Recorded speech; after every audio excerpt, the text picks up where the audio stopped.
Hi, I'm Vanessa Anderson. And I'm Stephanie Cooley.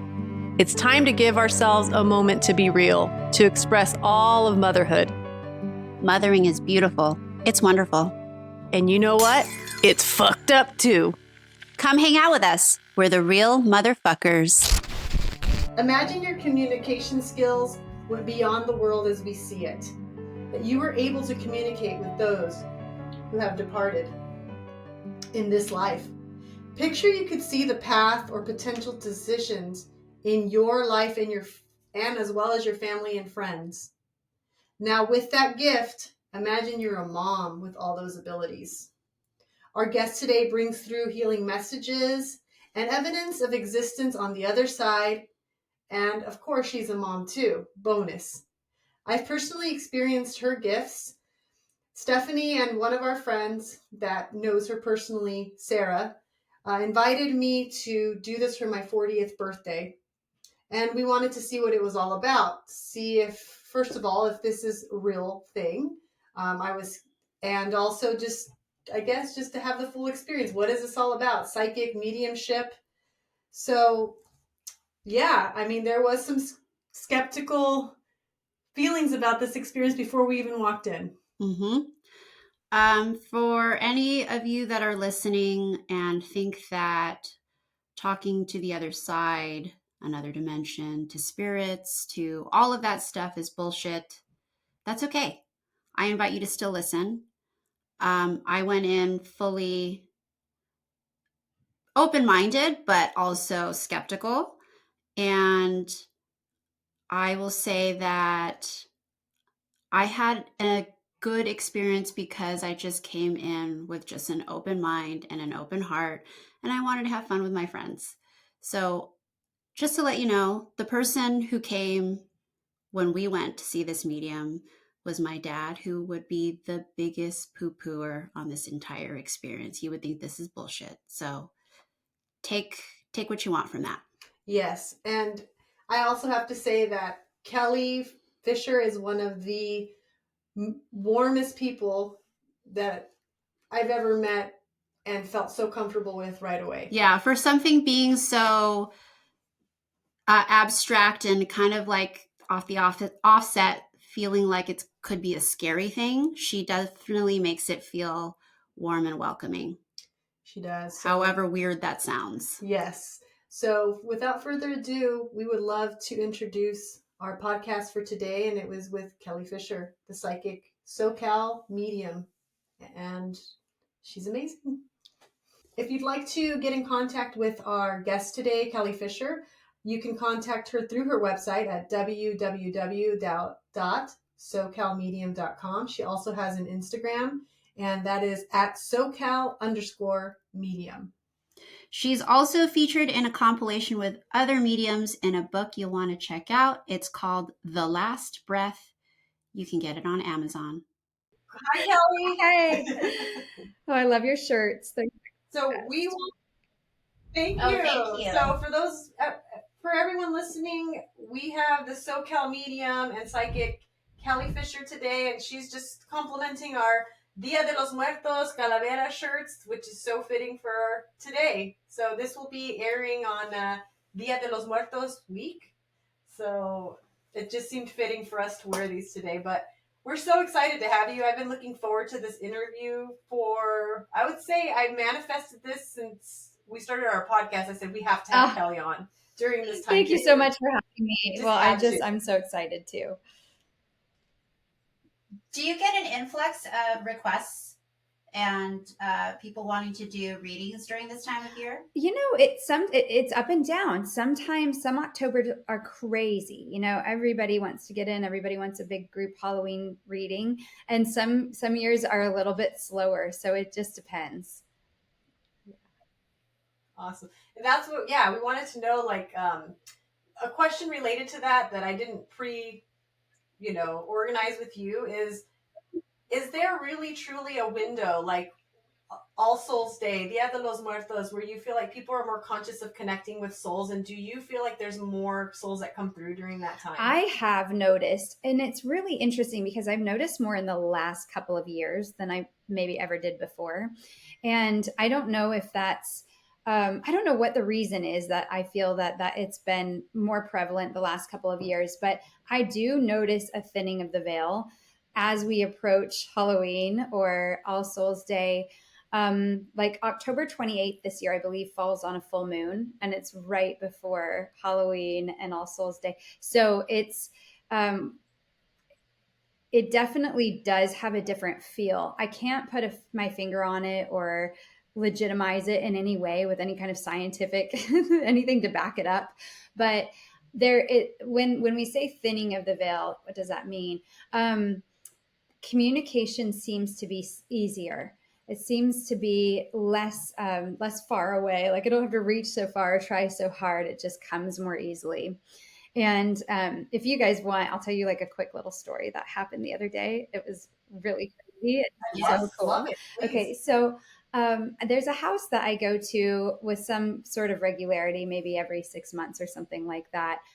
It's owned by this wonderful lady, and it's a historic home in San Diego in Bankers Hill. It was built in the 1920s, I believe. And the reason she first called me is for a clearing because there was just so much activity that was going on in the house, and she was renovating it.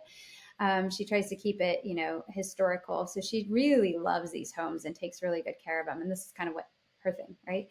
And so I went the other night. What night was it? I don't think it matters, but I think it was Tuesday. And she's great. We always sit down and have some cheese and, kind of talk. And we were talking, and I was doing a reading, and I was talking about her dad was there. Her dad was there in spirit, and he was coming through. And all of a sudden, we heard violin playing in the other room. And yeah, and I looked at them, and they're all hearing it, and I said, "Do you have a device that might be playing Alexa or something else that could be playing music?" And or even, my dryer sings to me when it's done. So sometimes it's like it plays music. So do you have an appliance or something? They were like, no. And then it stopped, and then we heard flute, but the flute was being played in a different direction. So it was like it was coming from all directions and no direction at the same time, if that makes any sense. So we all got up and we're sticking our head outside, and we're like looking for any kind of reasonable explanation as to why this might be happening. And there was none. We couldn't hear it anywhere else except for in the kitchen, where it sounded like it was coming from this room, that room, and upstairs. We even went upstairs, and it did. So, and it was everything from like a Mozart piece of Mozart to, so there was piano, there was flute, there was violin, and it was beautiful. It was like there was a private concert being played. But, and I've heard of this happening where haunted houses or specific hot spots have music that sort of mysteriously plays, but I've never experienced it firsthand. And so that, in my opinion, was probably possible due to a thinning of the veil. Apparently, there was a lady who lived there back some time ago. I don't know when. I don't know what year now. But she lived in the home, and she was a musician, so she used to play music up in the solarium. And so I wonder if maybe she was just there, kind of playing her music, and we got to hear it. Awesome. Cool. The veil reminds me of when you have amazing internet connection, and then when you don't have internet connection, you have bad, everything. So it's like internet connection for souls is good right now, is what we're trying to say. Absolutely. The Wi-Fi is strong. Yeah. So you were with the woman there. You obviously have this gift. I don't, and she doesn't, or maybe she doesn't, or does. Interestingly, he kind of does, but she's stepping more into the understanding of that. And it was at one point she said, "Kelly, this is just so weird." She's like, I don't have any of this when you're not around, but when you're here," she was like, "I start to receive information." And she goes, "Why is that?" And I didn't have a really intelligent answer for her, but I have noticed that, if I sit with a group in meditation, or if I'm working and connecting, people who don't normally have those experiences start to feel like, oh yeah, maybe I felt that was a no, or I felt like he was saying this. And so it's almost like, yeah, it's like they're in the Wi-Fi signal, you know? and they're getting little bits and pieces of it. Not everybody, but it does tend to happen with some people that then they're able to tune in. Actually, I once had a mom, because I work with a lot of bereaved parents, and that's where obviously this is a parent aspect to your podcast. And I once had a mom who connects with her son who passed of brain cancer. She connects with him on her own. She's developed her own form of communication with him that works for her. And she was coming pretty frequently for a while. And at one point I just wanted to check in with her to make sure it was still helping, like it was still doing good for her, and it's still giving her the connection that she needs. And she said, you know what it is, Kelly? She said, when I come and I sit with you, it's like I can relax and just hang out with my son. And she said, but when I'm doing it on my own, it feels like I'm working, for the connection to come through. So she said that's what she appreciated, because she was mediumistic in her own right, but she appreciated just that she could relax and hang out rather than work to get that connection. It makes sense, because as a yoga teacher, when I'm teaching yoga, even though it's a meditative practice and I'm guiding and I'm doing, it's different than when I'm a student, because you can just like take that back, so that makes perfect sense. Well, Kelly, it's, I have a million questions for you, but we narrowed it down to 12. We tried my best here. I could talk with you for weeks, I think, 24 hours. And I'm sure this is the most common question you get when you do interviews, but when was your beginning when you were able to communicate with the other side? Well, how old were you, and how was that for you? Your validation of it being, this is what I have, and I mean, what was that experience like discovering that? So I do get asked that a lot, and my response is I was born mediumistic, so my whole life has been kind of a series of events and experiences and communication since I was really little. So my earliest psychic memory probably comes in about 6 years old. Prior to that, there were little things that I can point to. I actually remember a lot from like my 2s and 3s, which is kind of crazy because my short-term memory just sucks, but my long-term memory is like golden. And I remember I had a knowing. So my brother and I are 2.5 years apart. I'm 2.5 years older than him. And I remember having a knowing that I was going to have a baby brother before my mom was ever even pregnant. So, that would have put me pretty young. And so that was like all I wanted. And then of course I had a baby brother. So that would be like earliest, but that's more of like a precognition than it is a mediumistic communication. Unless of course I was somehow communicating with his soul, which isn't totally outside of the realm of possibility, but goes into a different direction. My earliest sort of psychic story, and I'll just explain the difference because you guys might know, but some of your listeners may not. And I didn't for a long time know the difference between the psychic and the mediumistic. The word psychic is rooted in Greek and it means the soul. So psychic connection is soul to soul connection.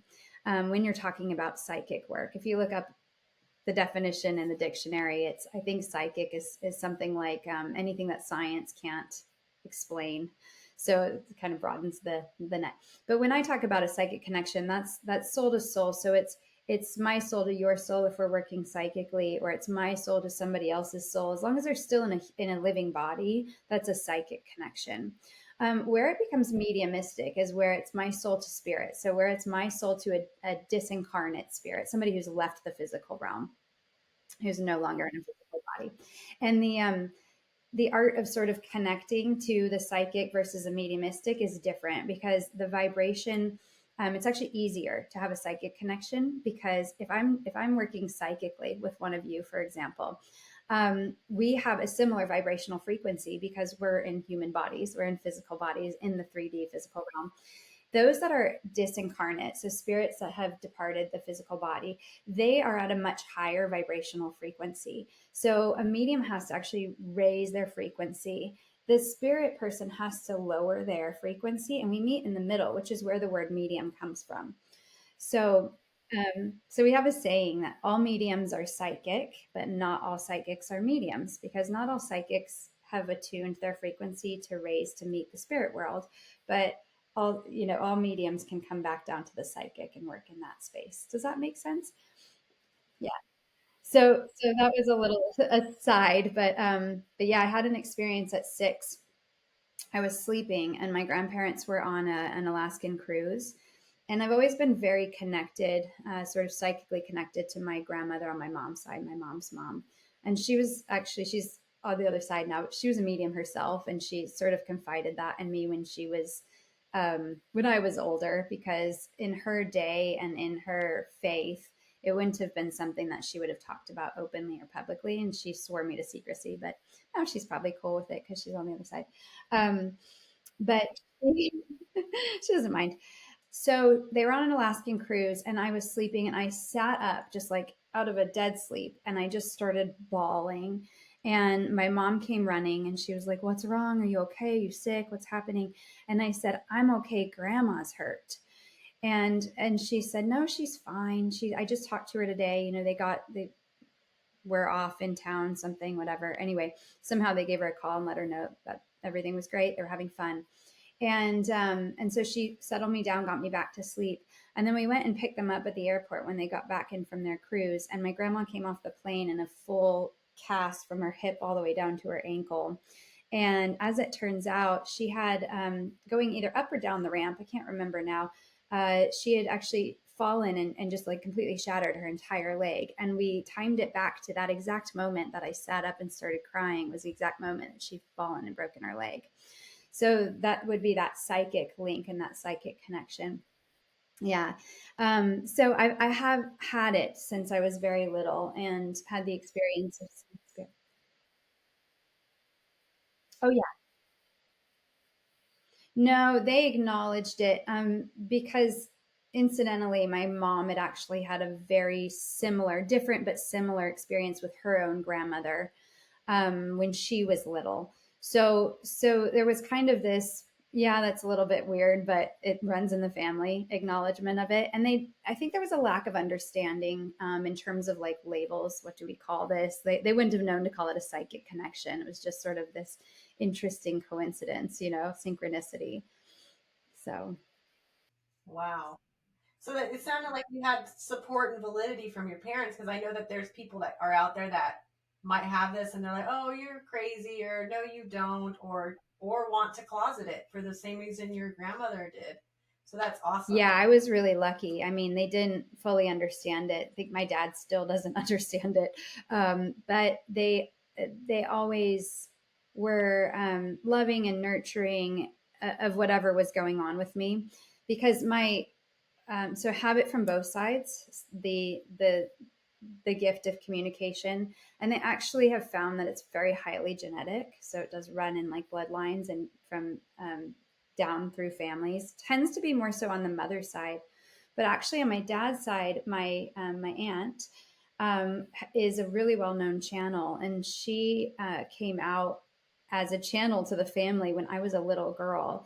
And she had been in the business world. She had her MBA, and she was doing Fortune 500 company like consultants work. So like very, business work. And then she went to Australia, and she had this whole journey that completely shifted her path. And then she was like, okay, so I'm going to quit my job and I'm going to just channel. And the whole family thought she was insane, and once they kind of figured out what she was talking about and that she was legitimate and hadn't lost her mind, it was a beautiful thing, and it was really nice for me, because then when I came out with my gifts, they just were like, okay, whatever, like this makes sense, of course you're a medium. So yeah, she paved the way. So she paid these family members. Yeah, and then I mean, do you, how are your siblings with you, or your maybe extended family with having this gift? That's got to be. I mean, it'd be trippy to, like, if you were my cousin, I'd be like, oh, I would love it if you were my cousin. First of all, but I mean, like, it's just such a cool, unique gift to have. So how was that growing up in your relationship with them? I've been so blessed because my dad's side of the family already kind of were like, okay, we get this, like we understand, we're kind of like in that woo woo space, we're comfortable. We're like mildly uncomfortable, but comfortable. No, my family's been really supportive. My brother is supportive too. He was not quite sure for a really long time, but he's had his own experiences, and more recently, more in his adult years, and so he believes, but he's still sort of tentative. It's still uncomfortable for him, but he is a much stronger believer now because the spirit world has given him his own experiences, and he wouldn't know how to understand it if not for me helping to put it into perspective for him. So he's wouldn't love me saying this publicly, but I think he's totally a medium too.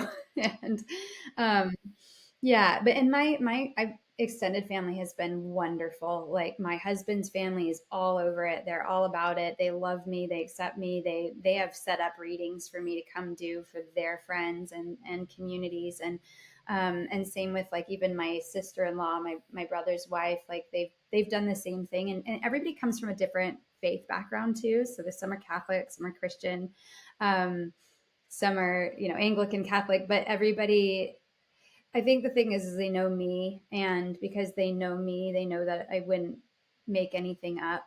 And so they love me and accepted me. And then when they realized that this was my gift, then they wanted to support that and help people around them by allowing me access to them and to share the gift. So it's been really great. And it's nice to be able to help out family too sometimes when they need a connection or they have a question or something.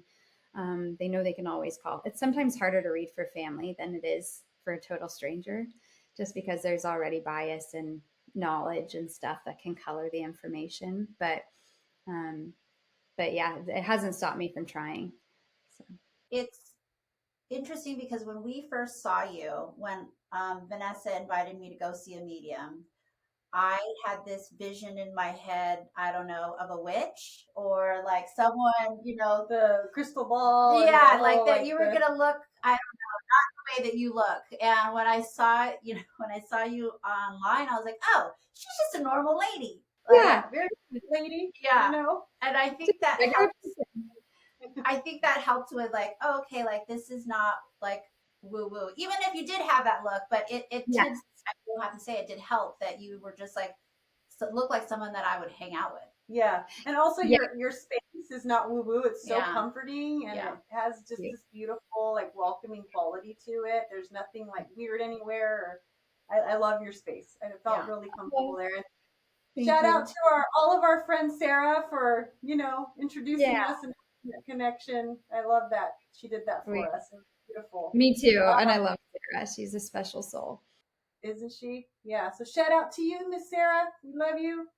Um, well, I have to say I've experienced a couple of unexpected things growing up that scared me, like sounds, seeing things with people, even with me.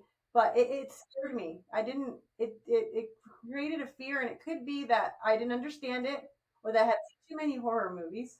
The combination of that was just not good. So, at any point, did you ever feel fear having this, or have you ever felt fear with this gift? Yes, I used to. I don't anymore. And that's a beautiful thing because I grew up not sleeping well. Not because I can't sleep well, but because there was always this fear or this awareness that maybe something, that I wasn't alone, in my room. And I think there's a lot of factors that play into it. I was raised Catholic. I went to a Christian school, so a lot of the fear is this understanding that there's good and evil, and that there's really nothing in between, and that if there's something standing in your room, for example, that isn't a person that can't be explained away, that the default is it's evil, it's bad. And so in my mind, I really thought I was plagued by like evil spirits when I was little. But I also had this wonder and this amazement at, just the fact that what's here in the 3D wasn't all that I experienced. And I've, for the most part, always had my head on pretty straight. So I also, you always have to entertain, like, is there something psychologically wrong with me? But there never felt like there was otherwise.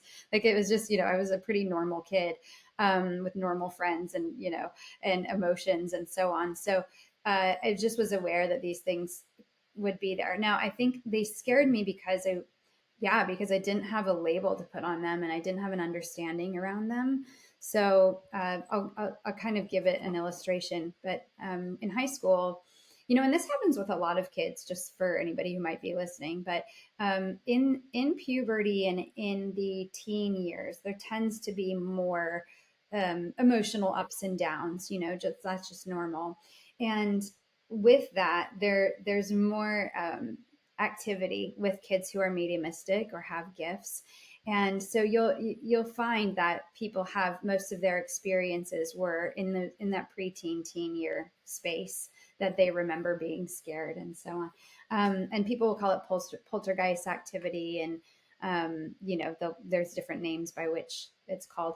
But I would, in my teen years, often have the experience of a man standing at the foot of my bed, and I called him my shadow figure because I didn't know how else to describe him, but that's what he looked like. He was a shadow. I couldn't see features. I couldn't even see him nearly as clearly as I see you two, but I was aware of the height. I was aware of the his figure. I somehow, in my mind's eye, also understood that he was wearing like a long trench coat, or like a medical coat, but long and to the mid calf. And he was holding a bag that I knew was shaped like a medical bag. So, but it felt like the dress, how he was dressed, probably linked back to 18th century, early 18th century England or Europe somehow. And I don't know, I just got all that from him standing there. And he never was threatening. I was never afraid that he was going to try to hurt me or harm me, but just his presence made me very uncomfortable because I was so aware of it. And so I used to sit up in bed and I used to say, "You need to leave." And he wouldn't go. And I would say, "You need to go now, or I'm going to leave."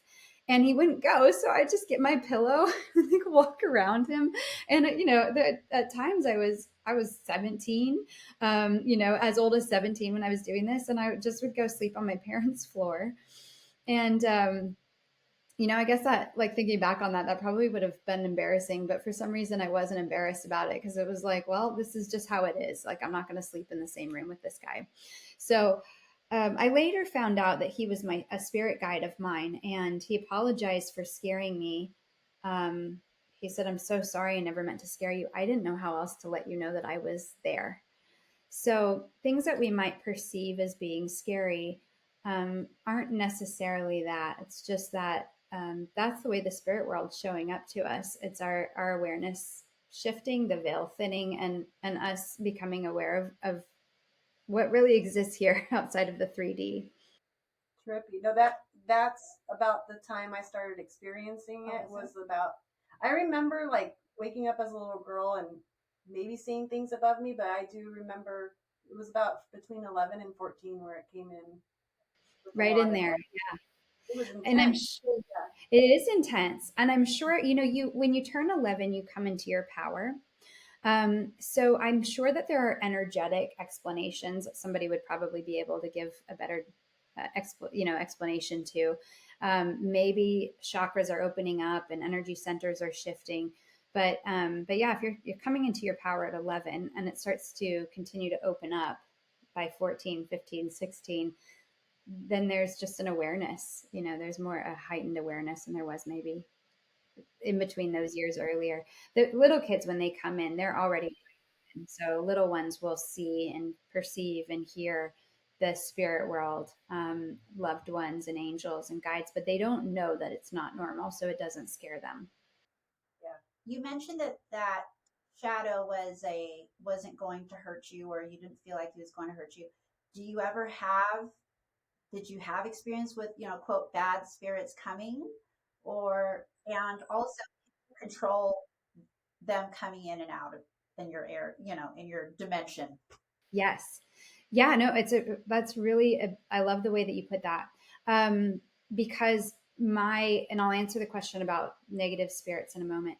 My understanding when all of this was happening was that I was the victim.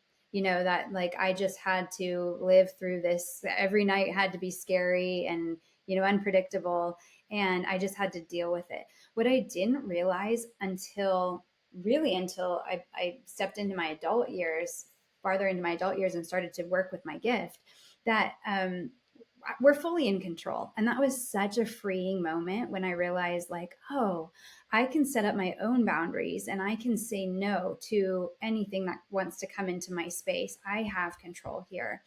So learning that and learning how to work with that and what it meant to set up boundaries and what it meant to have a high vibrational frequency consistently, that was very freeing, because I'm no longer threatened, like I'm not, I feel like I'm untouchable. And I know that sounds kind of egotistical, and it's not meant to, but it's like, I hold myself at such a high vibration energetically, and like I'm human, so things are going to knock you down, but then I know how to find that baseline again. And like attracts like. So if I'm at that high vibrational frequency, the yucky, negative, evil, whatever you want to call it, they can't get you, they can't touch you. So that came over time. Have I ever experienced an evil spirit? Okay, so the answer to this is not totally straightforward, because I can't 100% say yes and I can't 100% say no. And the reason is because I've had a couple of experiences of sleep paralysis. This is like a very ancient experience that's happened to people for thousands of years, and it's documented that far back. And science can't explain it. It tries to, but it can't totally explain it. But in my experience of sleep paralysis, well, I've had a few, but the one that stands out in my memory the most, because it was like the creepiest and scariest, was back in my room. I'm probably 16, 17. So it was right when all this activity was happening. And when somebody sits on the edge of your bed and there's an indentation, you kind of like can lean into it. Okay. So I was in that just about to fall asleep state. So my subconscious was, my conscious mind was really at ease. And that's where you'll also find a lot of people's stories come in that space, where it was like, I was just about to fall asleep or something woke me up. So you're not quite awake and you're not quite asleep. And so as I was falling asleep, I was sort of, brought back into awareness and an awake state, because I was kind of being rocked on my bed. Something was pushing down on either side of my body. And it was, now I know what it was, but it was something crawling up the bed on either side of my body. I know, like, what? So creepy. And I've got to tell you, at this time, I was in a Christian school. I was the kid that was going to voluntary chapel and like praising God and singing worship. And, like I couldn't have been more in it, in my faith, and stronger in that at the time. So it wasn't like I was dabbling in anything creepy or crazy or anything like that. And so this thing was over me, and then I was in recognition of, before I really knew what was happening, I was in recognition of the fact that I was awake, but I was completely paralyzed. I couldn't scream, I couldn't move, I was just stuck.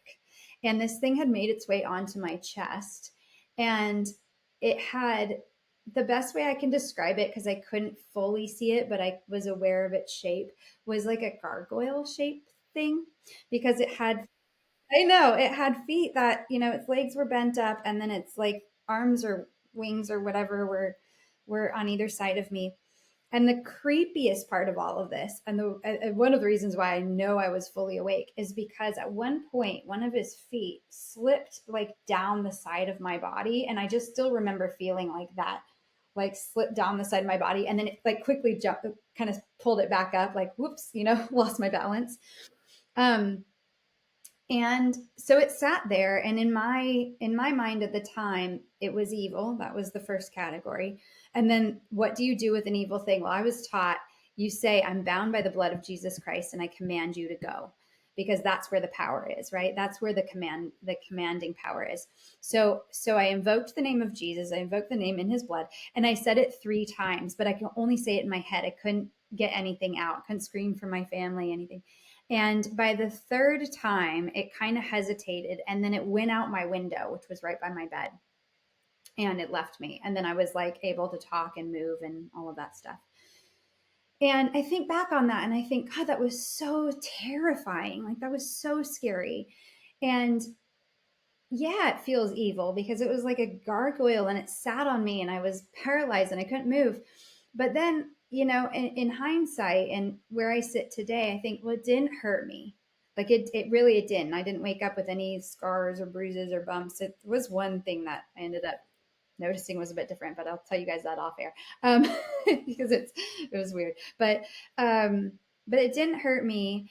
It didn't do any lasting damage. And gargoyles historically are supposed to be protective. They're like protective symbols. And so I think, and I'm like, maybe it was just misinterpreted. It was certainly not welcome. It was not invoked. It wasn't something I called to myself.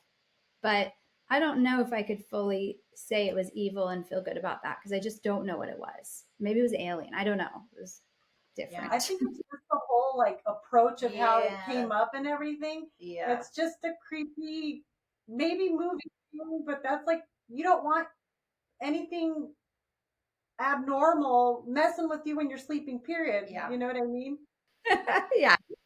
No, 100%. So I have no idea how to explain or describe, and it did scare me, but I don't know that it was evil. Now, I have had a couple of times where I've worked with a client because I set up my parameters in my space to be very high vibrational. My angels, my guides, they all know that, and they kind of work as my bouncers. So it's like they won't let anything in that's not allowed to be in there. And what I'll tell when I'm working with clients, I'll say, I only allow those that walk in God's white light. So you don't have to be afraid of creepy crawlies. Nothing's going to attach to you. Like all of that folklore, that doesn't happen with me.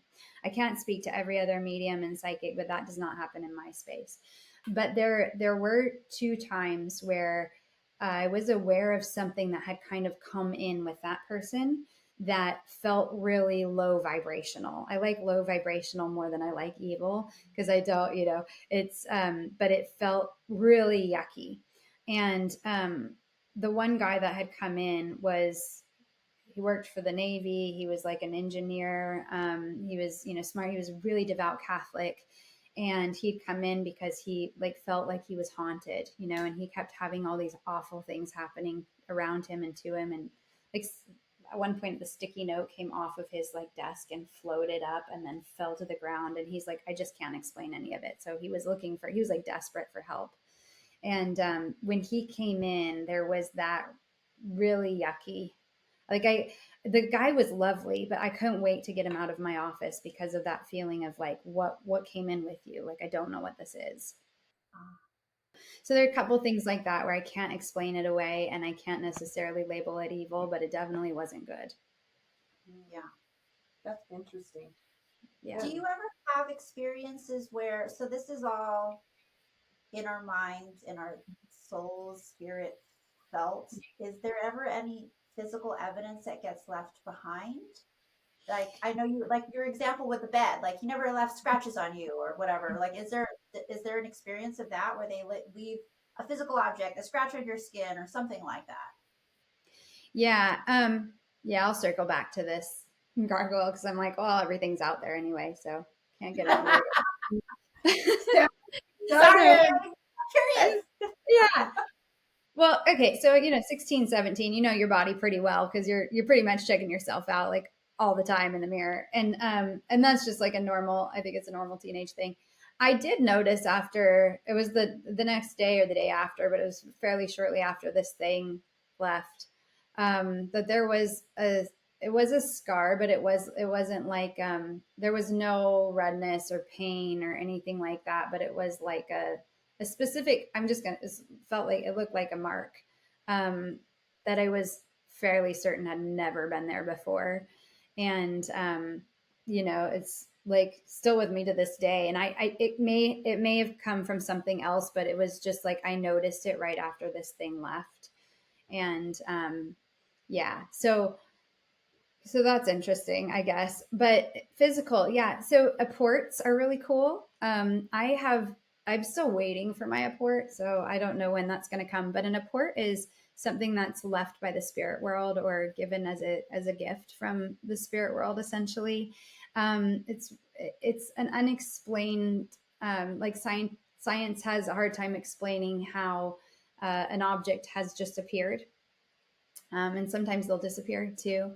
But they back in, gosh, I don't know what year it was, but they were doing a ton of studies on mediums, scientific studies, and they would do a controlled room where they would remove everything from the room. They would frisk the medium and everybody else that went in, and then they'd have the video, their video going, and they had a series of documented, scientifically documented events where an report would show up, and it would, like a newspaper from a particular year, that just showed up. Roses, white roses, would appear. So you can look up and research apports and mediumship, and it's really fascinating. Sometimes things will show up from centuries ago that haven't, don't exist in this time frame, but have just been given to people. Oftentimes it's in a demonstration of physical mediumship that an apport will come through. But and physical mediumship's different than what I do. I do mental mediumship. So, but physical is where there's an actual visual or auditory experience that everybody in the room witnesses. So it's a physical clairvoyance or a physical clairaudience, whatever. That's where you have the experiences of apparition showing up, or of a voice, a disembodied voice coming through.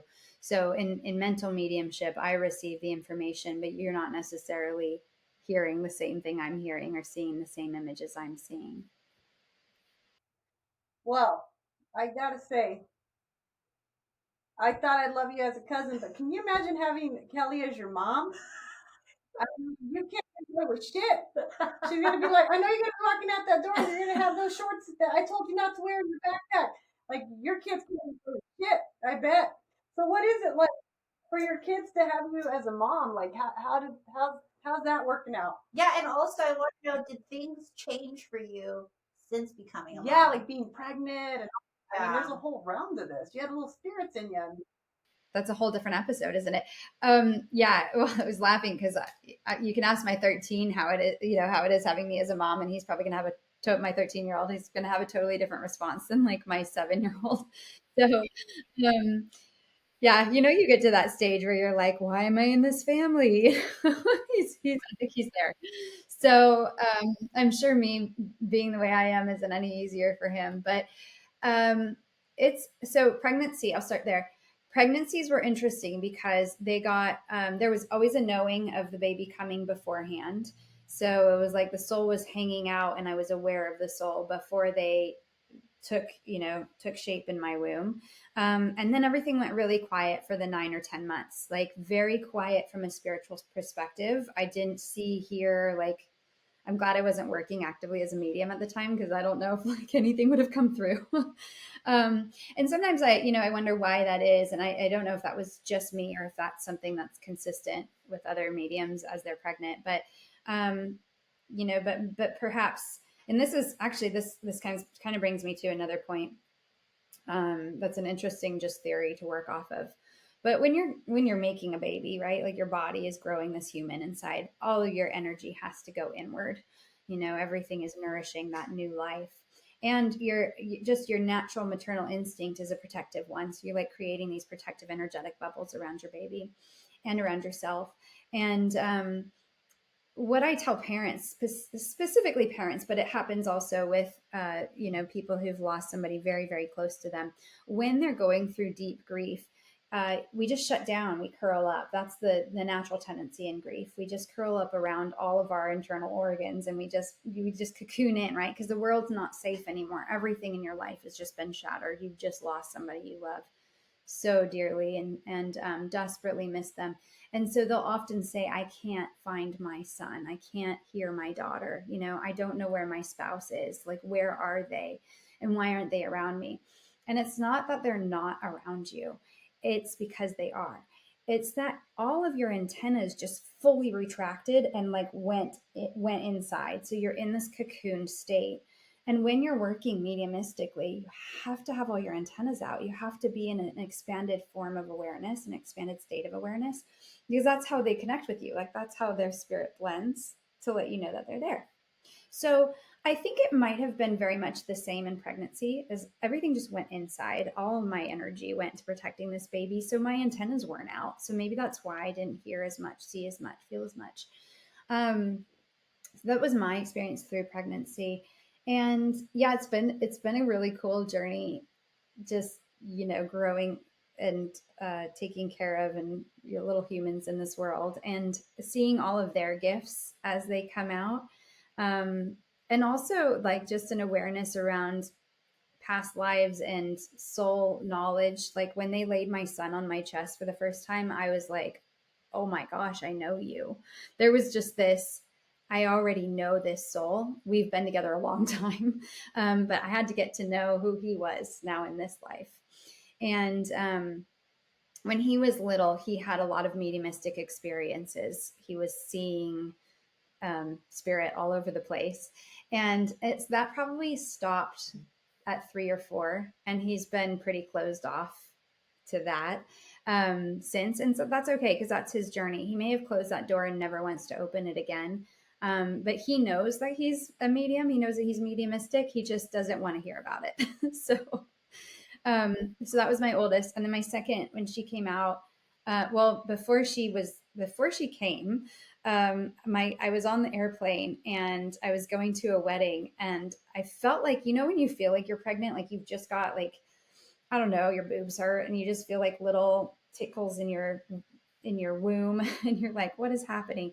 And so we were looking to have another baby, but I wanted to get to the wedding and be able to drink before I got pregnant. So I'm sitting on this airplane, and I have a guide that I work with, and I said, am I pregnant? Because I really want to go to this wedding and have fun. And he said, yes, you are. And it's a baby girl. And then he launched into this whole diatribe about her entire life, what she would be like, what she would look like, everything. And I was like, oh, that's amazing. And also, could she have waited a month? Or just past the weekend. Yeah, just like what? Yeah, exactly. Could she just wait past this weekend?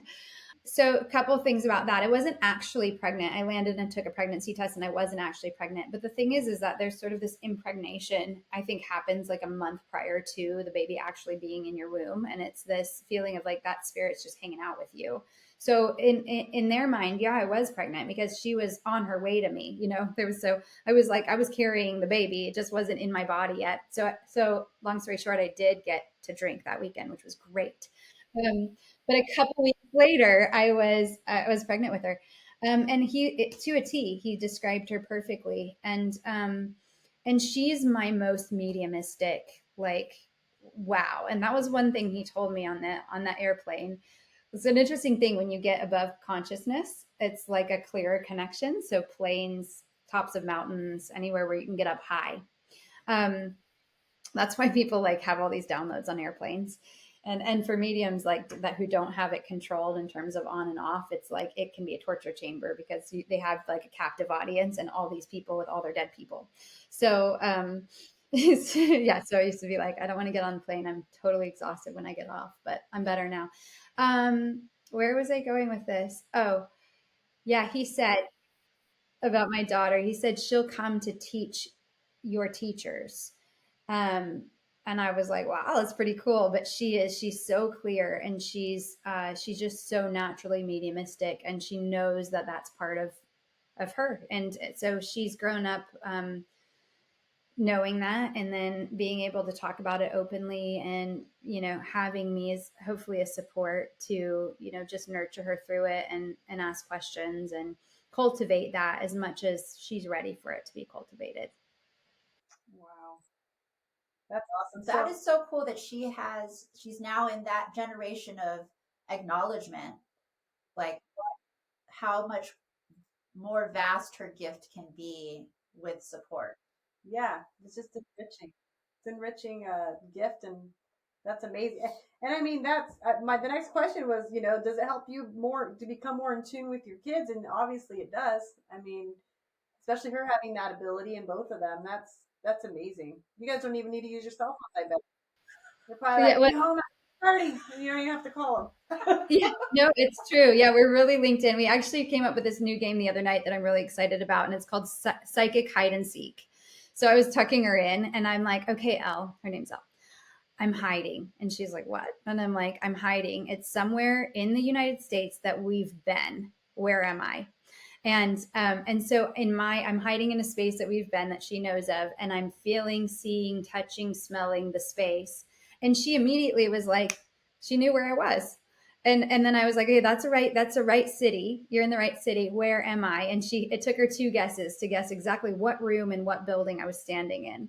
So it's pretty cool. Then she did it, and I guessed pretty effectively. And then my youngest came in and she played, and we were like way off. So I think sometimes you have these people that you're really psychically linked into, and other people that it takes a little bit of adjustment.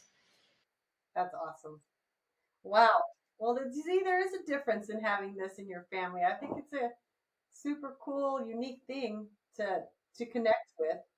Well, so I had a question for a listener, from a listener's perspective. If somebody that's listening has a child with these abilities, what's the best advice you would give them if they don't have the ability, or maybe like, if we all do, but they don't know how to guide their child, what would be the best advice you could give them? Yeah, that's really great. So the best piece of advice is to listen to them, to take them seriously.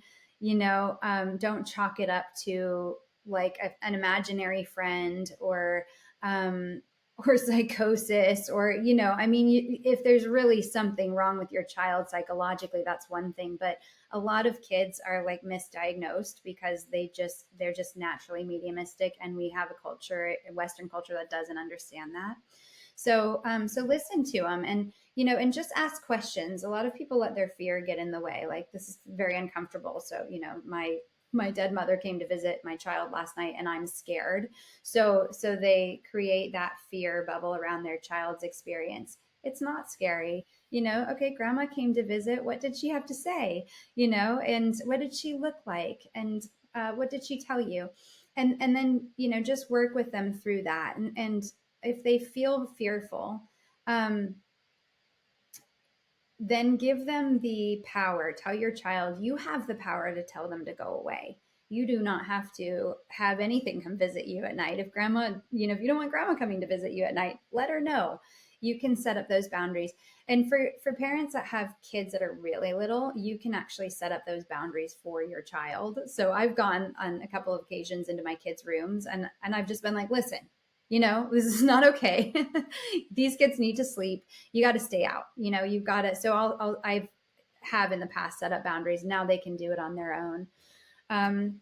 Let them come snuggle you in the middle of the night. That's a big one. My girls are always in my bed because they're always seeing things, and I live that life, so I know what that's like.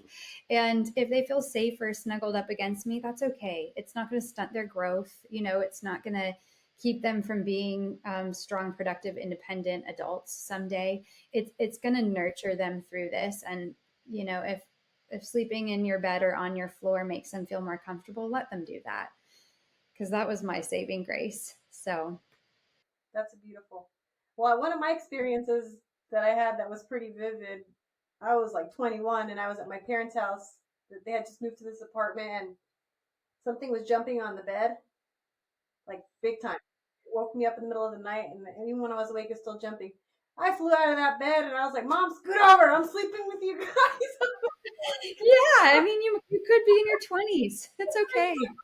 Well, I'll tell you in the morning. I was too scared to tell her what I told her. But yeah, it's for real. Like, if I'm 21, my mommy and daddy sure as hell gonna let my kids come in the room. I do like that the fact that you said ask questions, and whether it was an actual spirit that's there or your child is actually having a nightmare. I have experienced when, like, I think we're taught as kids, like, when a kid has a nightmare, your parents just say, "Oh, it's not real. Yeah. Go to sleep." Yeah. But asking questions, I had this experience with my own kids. Like, I would just ask more in-depth questions, and they would answer the questions, and like processing it out loud and just going over it helped them fall back asleep. Yeah. Yeah, it's like a little mini counseling Yeah. session. Rather than trying to shove it away, Yeah. light, show the light on it, and it doesn't seem as bad. No, it doesn't. Yeah. No, it doesn't. Maybe she might be a little bit of a different animal just because she's anyway, just so mediumistic. But for me, asking questions led to something really healing and really beautiful. Whereas if I hadn't taken her seriously and I hadn't listened to her story, I could have just totally missed this opportunity to. Just like it's a really long story. I'm actually writing about it in a book that's coming out. It's a compilation called Signs and Synchronicities. And so the chapter that I'm contributing is about this story. But essentially, I was tucking her in to bed, and she was like, "Mom, there's this man that's been hanging out with me all day." And I was like, "What?" Your mom, like spidey senses and red flags and everything. Mama bear jumps out, and I'm like, "Where is the man? Like, let me at him, right?" And she goes, "No." She was 6 at the time. No, it's not a real man. Well, he's real. He's not real. He's not living. And I'm like, "Oh, he's a spirit person." And she said, "Yeah." And I said, and she said, "He found me on the playground today, and he's been hanging out with me all day, and he's here right now." And I'm like, so if it hadn't been me, I would have been like, "Honey, I don't, just go to sleep," right? But because I knew what questions to ask, and I know that she's not, well, I didn't think she was making it up in the beginning part, but anyway, so I asked more questions, and it turns out that his name was Jonathan, and he was looking for his wife, and he was hurt really. He was killed. He was hurt. She said he was hurt really badly, I think, in a bad accident. And so in my mind, I'm like, okay, so this guy to her is real. And I said, well, how can we help him? And she said he really would like to get a message to his wife. And so when I asked, I said, okay, well, where did he live? Because I'm thinking I'll just research this accident. I'll find Jonathan, I'll look up his wife. And she this is November, so Christmas was around the corner. And she says, yeah, he says he lives in the North Pole. And I was like, okay, honey, good night. I love you. I totally thought she took me for a ride, but I had asked the questions and made her feel safe and, made her feel heard. The next day I had a client who came in, and she sat down, and we got to talking just about, not about like her spirit people, but just where she was from. And she was in from out of town on a conference. And I said, I haven't been to, she was from Alaska. I said, I haven't really been to Alaska. I don't know much about it, but I said, can I ask where you're from? And she said, well, you probably have never heard of it, but it's a little town called the North Pole. And I know I did exactly what you guys did. I almost fell off my chair. I was like, no, this can't be real. This cannot be real. And I said, you don't happen to have a husband named Jonathan who died in a bad accident, do you? And I've changed the name for her privacy. But and she was like, oh my God, because that's why she came to me. But I don't think she expected me to be like that good and that on right off the bat. And really, I wasn't. It was all Elle. Like, she knew all of that. So yeah. So sometimes, we chalk it up to like these, little kid antics, right? But it's not. I mean, they really are receiving information a lot of the time. So questions are really important. Look, I have the chills, man. I know. You know what I thought you were going to say? I thought I was going to be from like North Park or some shit like that, but this was like right on. This is not even the North Pole, Alaska. Like, what? I've never heard of that. Yeah. So that was a really, really cool connection. And when later we told her about it. We told her about the whole experience. I didn't tell her that first meeting because I didn't want to freak her out. But we had a follow-on session, and I said, I have to tell you about this story that happened with my daughter. And she goes, no, that was him, though. That would have been him 100%. She was feeling sad and lonely, and he would have gone and sat next to her and taken care of her and let her know that she was okay and she had a friend. And he said it just was his personality. So beautiful. Okay, I'll just say something because it relates, but I just want to express to those listening, I was nervous and just open when I first saw you, but the reading you gave me was so accurate. I should have put you on our text chain. What you told me that day, I went and I texted back Steph and Sarah. The photos you told me about my grandma being sassy and taking down the photo, well, it was a messed up photo. I saw it. It's not a flattering photo. Okay, my grandma, I'll just be clear. Yeah. Kelly told me my grandma was a beautiful woman and she was sassy as could be. And appearance was a lot to her. And Kelly told me, and my mom and dad did so much for my grandma at the end of her life, financially and everything. So I thought, oh, when my grandma came through, it was to thank my mom. Hell no, she goes. She told my Kelly to tell me to tell my mom to take that nasty picture of her in the spare bedroom down. So then when I got done with talking to Kelly, I called my mom. I'm like, Mom, do you have a picture of my grandma in that room in the bedroom, the guest bedroom? She goes, Yeah. I said, I FaceTime with her. I said, Can you walk over there right now and show me which one it is? And sure enough, my grandma was like not her best in that picture. And I said, You need to take that down immediately. She's requesting it from the other side. And I have to tell you, Kelly, that the first couple times I tried sending that picture, like the screenshot of it to Steph and Sarah, it wouldn't go through. Yeah, your grandma My grandma's like, not shit. yeah, she's like, fuck that, Vanessa, don't be sharing that picture. And a lot of the things you said are so accurate. Like, I had forgotten about the photo of one of my high school boyfriends that had passed, and that was mind blowing to me. How you described the picture and where it was so accurate. I sent that to them too. So it was like such. I felt how I when I left your office, I felt like my heart was racing, and I felt really like when you get off of a roller coaster, or when you first fall in love, that feeling of adrenaline. Yes, I felt that. I even feel it sitting with you right now. It's such a cool feeling. I don't know if that's like a frequency elevation or what that is, but it was so good. I cried with my mom. It was so healing. Thank you Oh, so much for good. that, You're that moment. welcome. Thanks for trusting. Yeah. Okay, I have a question because I didn't tell too many people, but I told about our experience, and um, I can tell everybody's face is like that's fucking bullshit, you know. And you do you have this like urge to like try to prove you are real, or you're like, I don't care if they don't believe it, and like how how do you deal with people feeling like you're not valid or that you're bullshit? That's a fair question for sure. Um, I have come to a point in my own development and my own mediumship where there's such conviction that not only are they real, I mean, sometimes I think they're more real than we are, but not only are our loved ones, living on and still communicating with us and still sending us their love, but that this is the path that I'm supposed to be on. And there's such a conviction in that and such a truth for me in that this is my authenticity. Like this is my work, right? This is what I need to be doing, that I kind of don't care.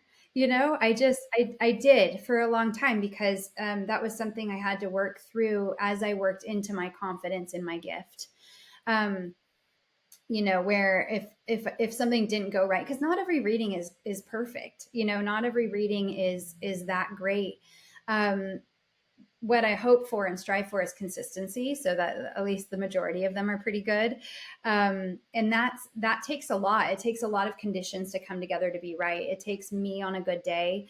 It takes my availability to be a clear channel, because things happen in my life too that kind of can mucky up the water. And maybe the messages that I'm getting are not so clear, or I'm not so available with all of my energy centers open to receive. The spirit world can be difficult. Sometimes we have communicators that are just not they're just like not that great. And I love them dearly. Like, that's not a criticism on them. It's just like sometimes, like in a cocktail party, you're not going to have the best conversation with every person in the room. um, and then there's a recipient, so there's all kinds of different uh, conditions that have to come together. Some people, like you guys, were great recipients, because even though there was a little bit of skepticism or hesitancy, you still came with kind of an open heart and open to receiving whatever was to happen, even if it was full on bullshit. You were like, I'm here for it, like let's just see what happens. Um, and that's the best way. So when somebody is open to receiving, they receive. It happens every time. But I have people who come in and their arms are crossed and they're prove it to me, and I think that you're fake or you're a fraud, but I'm here anyway, which is kind of funny. I'm like, why did you really come? Because there's got to be a part of you that believes that something could happen that could change your mind. So I've taken the pressure off of myself. This isn't my job to prove this to them. And getting out of prove it energy is a process. And it's not the spirit world's job to prove it to them. This is their journey. So if they decide to believe that there is more, that their loved ones live on, that in a sense, God, magic, universe exists outside of the 3D paradigm, then they can, and they will, and they'll be healed by it. And if somebody leaves still having a hard time believing or still skeptical, that's okay. Because maybe we planted a seed, or maybe that door got nudged open so that their loved one can come find them again and connect with them and give them the healing that they need. So no, I mean, it's a really good question. And I'm really sensitive, and because most mediums are, we have to be sensitive to be able to receive this information. So you will take like an insult, or I've had a couple of people I've never even met, like leave a 1-star review on Yelp. And I'm like, I've never even worked with you. I don't know who you are. Like, why?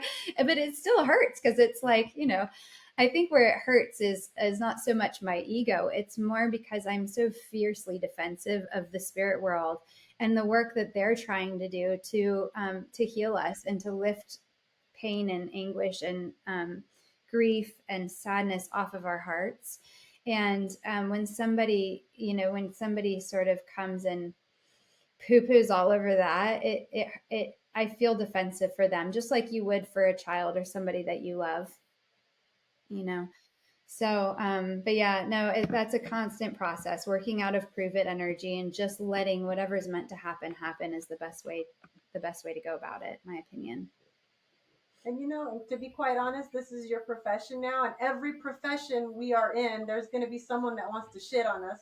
Yep. That's true. It's just that's Yeah. a profession, and sometimes people don't like a restaurant. Sometimes people just want to be hate. So whatever. Exactly. Yeah, and that's I have a friend who's also a medium, and we were talking about this at one point, and she was like, you know what? She had a moment of fame back in her early 20s, and she said, when you have haters, that's when you know you've made it. So and it's like get in the arena. If you're not in the arena, if you're not playing, then then maybe you don't have the right to comment. But if you're in the arena and you're playing and you're taking a risk and you're living out your purpose, then then let's play. So yeah, you're right. You're gonna have haters any profession that you're in, and but the good thing is that 99% of people get what they came for, and have their minds changed. So I do enjoy skeptics for that reason, especially like I call them the dragalongs. You have like the big tough boyfriend or husband that comes in and he's like all jacked and he's like tatted up and he just is kind of like, I don't know what the hell I'm doing here. She made me come. And then all the messages that come through are for him. And they're so specific that like, you can't deny it. Then he's crying. And it's like, I mean, you're in here. So you're fair game. In here, you came for a reason. Yeah. Yeah. And the spirit world I work with won't miss the opportunity to heal everybody in the room. So I love that. I love that too. And because you're so closely connected to your family that's passed, I have this question. Do you still mourn them when they go, or do you feel like I just communicate with you differently? I mean, I'm sure maybe I'll let you answer that, but how is that for you when you lose a loved one, having the gift you have? I do still mourn because I think mourning and grieving is healthy and it's a process we all need to go through. It looks different for every person. I mourn and grieve the loss of that person in the physical world. So I have to let their physical body go, and the physical hugs and conversations and all of that go away when they go to spirit. Because even if I can talk to my grandma and I can feel like she's wrapping her love around me, I still can't get that hug. Ooh, that makes me kind of emotional. So but it is different because it's not final. For me, it's never final. We're going to have to communicate differently now, and I can't see you in person anymore. But but I know that that's not it. And I think that's where the heaviest grief comes in for people, is when they feel like that was it. This person is gone.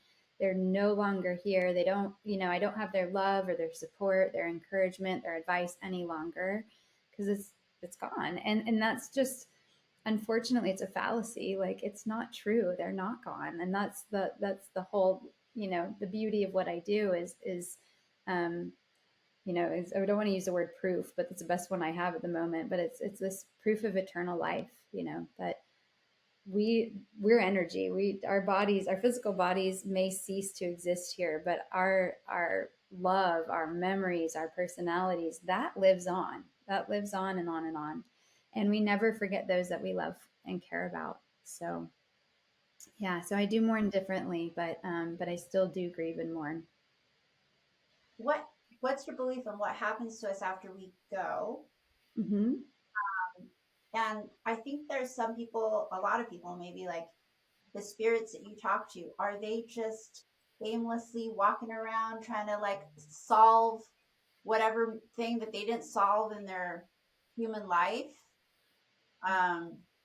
Or just a different dimension. Yeah, I guess it's different for everybody. I don't know. That's a hard question to ask.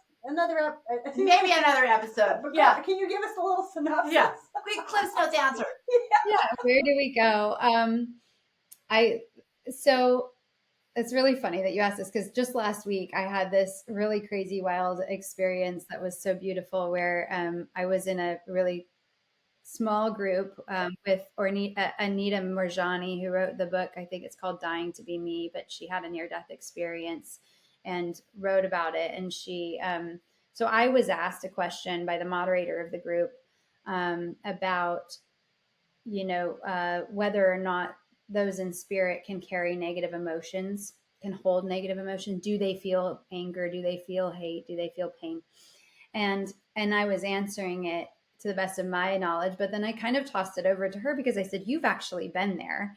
I've been there before, but my memory is wiped. You remember what it was like to be there." And I said, "Does that line up with your experience?" And she said, "Yes." And the answer is no. They can't feel those emotions any longer, because they're in such a high vibrational place. Like, it doesn't hold that weight.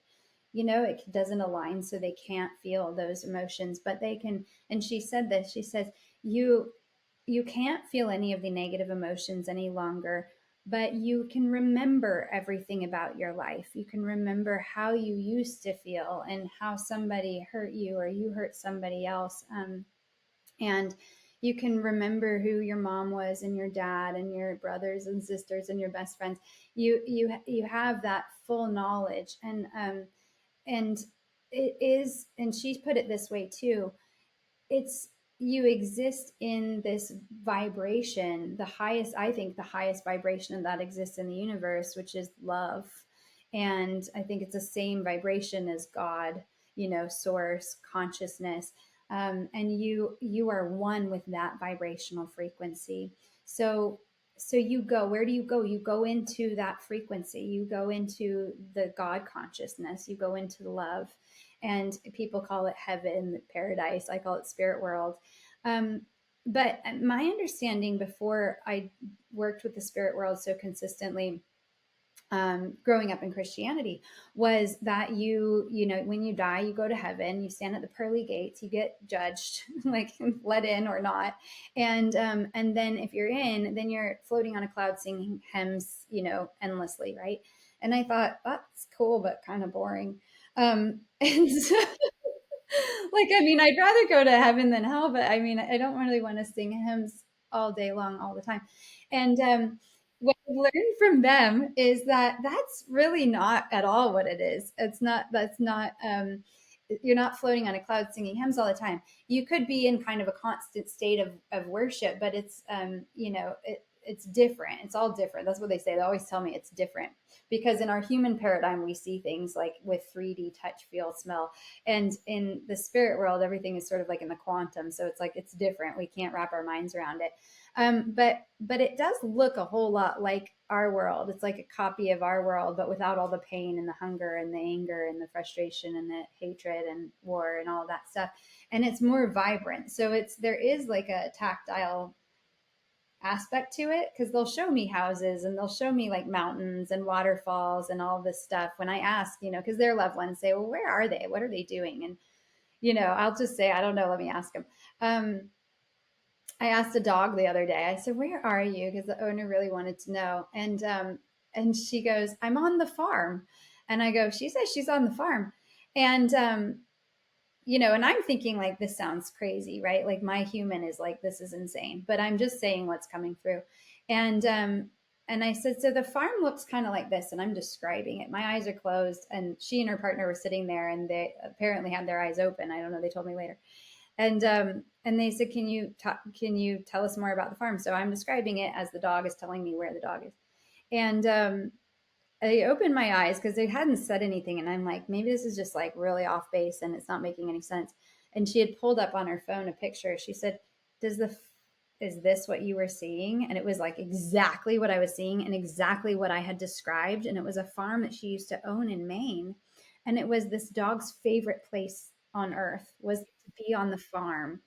And like everything from the house, the farmhouse, to like the little shed or building. I don't know how I was describing it, and like where the sidewalk or the road was, it was all exactly the way the dog was telling me. So it's one of those things where I'm like, okay, I thought the farm she was describing was in heaven, but like maybe there's a replica of her favorite place here on earth is her heaven, and that's where she's running around with all her other dog friends and having a ball. So I think where people go is very dependent on them, what their heaven looks like, what their needs and desires are. And I once had a wonderful mentor at Mavis Patilla, who's sort of like um, she's really like in mediumship in terms of modern day mediumship, thought to be one of the best living mediums of our time. And she's just recently passed. But she used to say, because I was asking her, how do I describe heaven to my children? And she said, tell them they can have anything they want and they don't have to wait for it. So they just have to think about what they want and then it's right there in front of them. And I was like, oh, that's a really good way to describe it. So the time and space doesn't exist in the same way that it does here. And so they can just materialize quickly right in front of them. I think you had another part to that question, but I don't remember what it was now. It's fine. Yeah, that we're gonna have you on again, Kelly. Yeah. Especially when the book comes out. I just love having this conversation with you because it opens the possibilities of our life here and our life afterward. And I don't know, it paints a very peaceful, happy picture, even though the picture isn't solid. Yeah. Yes, it has to be fluid because we have to allow room for it to formulate. And I mean, I think the most beautiful thing is just to be in total humility about it, because it's, look, you might have an idea of what it's like. I might have an idea of what it's like, and none of us are going to know for sure until we go. So, but just knowing that there is a place after this, I think is the only thing that I'm 100% certain of. And that gives me a lot of peace, and hopefully it gives a lot of people that I work with peace as well, just knowing that we live on just in a different way. They say that our world in human form is our spirits learning things, and then if people believe in reincarnation, that's the whole past life thing. I kind of do. I mean, there's like deja vu's or things, feelings, or people. I don't think it's coincidence that certain circles that we're in, it's just I've been, all the books that I read on spirituality have that common theme of this is our classroom, and when we pass, that's the true home. That's the true permanent home, which is beautiful. Um, can we ask one more, and then Sure. we'll get to reading. So, how can someone improve their spiritual connection or intuitive abilities? Just like a couple quick, simple things. If someone's listening and they think they have that ability or they're trying to fine tune it, is there anything you can recommend? Absolutely. So the best thing that they can start with is something that we call sitting in the power. And what it means is to sit in the power of your own soul. So it's a form of meditation, but in most people's understanding of meditation, they're going on sort of a visual journey. And in this practice, you're really sitting with yourself only. And we call it the power because there is power in your soul, and there's an ability to expand that power and to lift that power and that vibration to increase it. So getting really familiar with you at a soul level. Who are you at your most authentic point of being, and what does that vibration feel like, and how can you move that energy? That's the most important sort of foundational thing that anyone can do. It is not the most exciting, because I know we all want to just start doing stuff and have stuff happen, and and that's to come. But you've got to build the discernment first, because if you're looking to be in touch with your guides or your angels or your loved ones, or do work for other people, whether it's healing or mediumship or clairvoyance or whatever, you have to know what's yours and what somebody else's. And that's not always super clear until you do the work energetically on sitting in the power. So that is really where I would start. The other point that I would say would be another good starting point, in addition to sitting in the power, is trust and surrender. There's got to be a surrender. There's a lion lays down with the lamb. The conscious lays down with the subconscious, or the ego with the subconscious. We have to get out of our own way, and we have to kind of clear out everything we know and understand, and then just be open to receiving. And you can set that up at a high intention. So you don't feel like, oh my gosh, what if I get something creepy crawly talking to me? But that's where the discernment comes in. If there's something lower vibrational and you've built the discernment and you understand, this is me, this is you, then you also become aware of, like, oh, you're high vibrational, or oh, you're an angel, or oh, you're a guide, or you're this person's grandma. That discernment gets built, so you don't have to worry about negative things coming into your space. Does that make sense? Yes. And so then once you open up to receive messages or feelings or thoughts or emotions, you just need to trust that what is coming in is not you thinking it, because so many times we try to say, oh, that, I had this response, but that had to be me coming up with it, but maybe it wasn't. So you have to trust, like I said, like the dog saying, I'm on the farm. I'm back here as the observer thinking, well, that sounds fucking nuts. Like, what is coming? But I know now to trust. Like, you surrender and you trust, and the more I do that, the more it proves to be true. The more they pull up pictures, like, this is what you're talking about. This was her having, and it gave them so much peace, because their baby is on the farm. Like, she's okay. She's somewhere where she's happy. So trust and surrender, and that is a constant battle, because we do have the ego and the mind coming in to try to interrupt. But that'll be a good, really, really good place for somebody to start. Wow. Well, I appreciate that advice. That was awesome, and seems doable too. So thank you. Yeah, absolutely. But I love this. I love that you're a mom. I love that you have this profession and this ability that's so different than most. And, we really appreciate your time and your energy, and for opening people's minds to this, and hearts and souls. So thank you so much for being on today. We appreciate you so much.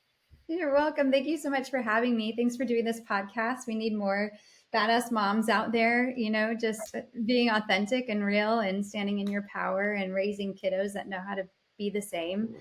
And I think that's how we heal the world, right? So right. Thank you for doing it. If you guys would like to see our psychic medium reading with Kelly, join us on Patreon to support us and be able to see that exclusive content. Yeah, you'll wanna see that, pay for that, and get some spooky shit.